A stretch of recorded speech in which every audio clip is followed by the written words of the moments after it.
मराठा आरक्षणाच्या प्रश्नावरून राज्यातील राजकारण पुन्हा एकदा तापायला सुरुवात झाली। मराठा आंदोलक मनोज जरांगे पाटील यांनी पुन्हा एकदा आंदोलनाचा इशारा दिलाय। तर दुसरीकडे जरांगेंच्या मुंबईतल्या या संभाव्य आंदोलनाच्या पार्श्वभूमीवर मुंबई पोलिसांनी आंदोलनासाठीची नवी नियमावली लागू केली आहे। त्यावर जरांगेंनी सुद्धा संतप्त प्रतिक्रिया दिली आहे। त्यामुळे आंदोलनापूर्वीच या नव्या नियमांमुळे मराठा आंदोलक आणि सरकारमध्ये संघर्षाचा भडका उडण्याचे संकेत मिळू लागलेत। पाहूयात यावरचा एक स्पेशल रिपोर्ट। मराठ्यांचं भगवं वादळ पुन्हा मुंबईत धडकणार। गनिमी काव्यानं 6 कोटी मराठे मुंबईत घुसणार। मला कसं अडवतात ते बघतोच, जरांगेंचा सरकारला इशारा।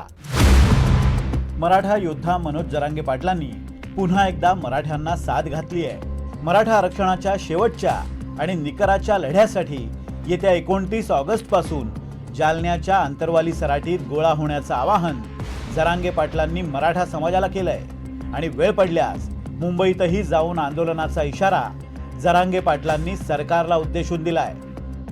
मुंबईत मात्र येणार, जर ठरलं ना मुंबईत येणार, वर्षावरच येणार। मग तो इथं बसू नका तिथं बसू नका, काय तुमच्या बापाच पेंडे होय, इकडे येऊ नको तिकडे येऊ नको, येत नसते। मला पुरा निर्णायक आंदोलन करायचंय। जर मुंबई ठरली तर माघारी येत नसतो।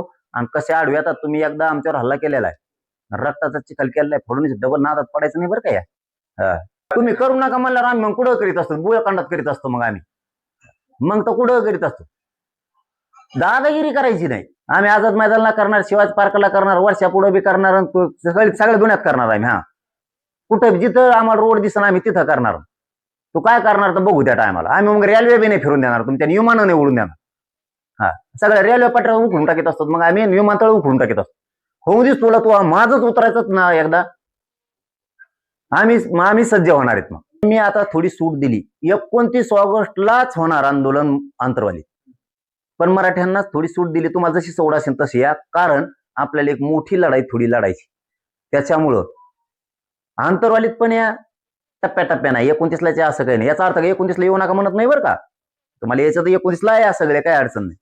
तुम्ही 30ला आले तरी चालतंय, 31ला आलं तरी चालतंय, 1, 2, 3, 4, 5, 8 तारखेपर्यंत केव्हा आलं तरी चालतं। तुम्ही 29 ते 8 पर्यंत तुम्ही केव्हा आलं तरी चालतंय, काही अडचण नाही। जरांगेंनी दिलेलं थेट आव्हान आणि गेल्या वेळच्या मुंबईतल्या आंदोलनाचा अनुभव लक्षात घेत सरकारनंही जरांगेंचं आंदोलन नियंत्रणात राहील यासाठी अटी शर्तींचा डोंगर उभा केलाय।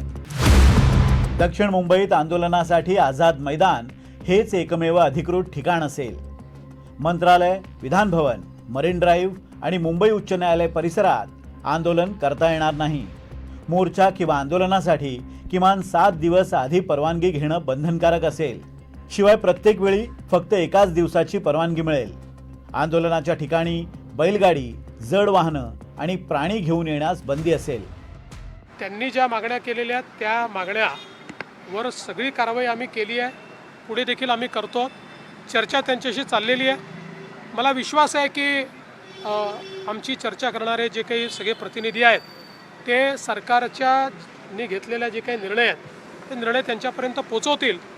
मी एवढंच सांगतो, या सरकारने मराठा समाजाकरता जेवढे निर्णय घेतले आणि जेवढं काम केलं तेवढं पूर्वी कधीही झालेलं नाही।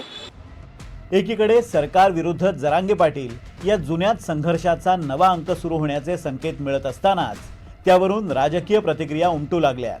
जरांगेंना दिलेल्या आश्वासनांची सरकार पूर्तता करत नसल्यामागे राजकीय षडयंत्र असल्याचा आरोप राष्ट्रवादी काँग्रेसचे नेते शशिकांत शिंदेंनी केलाय। तर लक्ष्मण हाकेंनी सरकारच्या भूमिकेवर नाराजी व्यक्त केली आहे। आज राजकीय स्वार्थासाठी 2 समाजामध्ये आश्वासनाची खैरात निवडणुकीच्या अगोदर ज्यांनी दिली त्या आश्वासनाच्या पूर्तता होत नाही याची नाराजगी मनोज जरांगे असतील की ओबीसी नेत्यामध्ये आहे। खरं म्हटलं तर आता मराठा आणि ओबीसीचा वाद हा तेवढ्यापुरता मर्यादित राहिला नाही नेत्यांपुरता, तो आता महायुतीमधल्या नेत्यामध्ये सुद्धा गेलेला आहे। आणि त्या 2 नेत्यांच्या वादामध्ये हा सगळा प्रकार घडतो अशी चर्चा महाराष्ट्रामध्ये आहे। जरांगे विमानं पाडतील आणि जरांगे सॅटेलाइट सुद्धा पाडतील, जरांगे मंगळावर सुद्धा जातील, काय सांगता येत नाही। जरांगे ते, कारण त्यांना लोकशाही मान्य नाही, कायदा मान्य नाही, आरक्षण मान्य नाही। विमान कुठलं पाडतील, खेळण्यातलं पाडतील काय बोलावं। खरं तर या माणसाच्या प्रश्नाला आणि काय उत्तरं द्यावीत.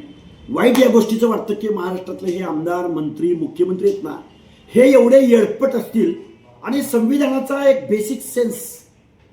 खरं तर काउन्सिलिंग कोणाचं होण्याची आवश्यकता आहे, तर अख्ख्या कॅबिनेट मंत्रिमंडळाचं काउन्सिलिंग होण्याची आवश्यकता आहे. जरांगेंच्या आंदोलनाला अवघे 2 दिवस शिल्लक राहिले. प्रत्येक वेळी जरांगेंच्या आंदोलनानंतर सरकार त्यांच्याशी चर्चा करून तात्पुरता मार्ग काढतं, पण दिलेल्या आश्वासनांची पूर्तता न झाल्याचा आरोप करत काही काळानंतर जरांगे पाटील पुन्हा एकदा आंदोलनाला बसतात. गेल्या 3 वर्षात हाच क्रम कायम राहिलाय. त्यातच आता जरांगेंनी पुन्हा एकदा आंदोलनाची हाक दिली आहे. त्यामुळे किमान यावेळी तरी सरकारकडून मराठा आरक्षणावर काहीतरी कायमस्वरूपी तोडगा निघावा हीच अपेक्षा. जालन्याहून लक्ष्मण सोळुंकेसह ब्युरो रिपोर्ट, NDTV मराठी.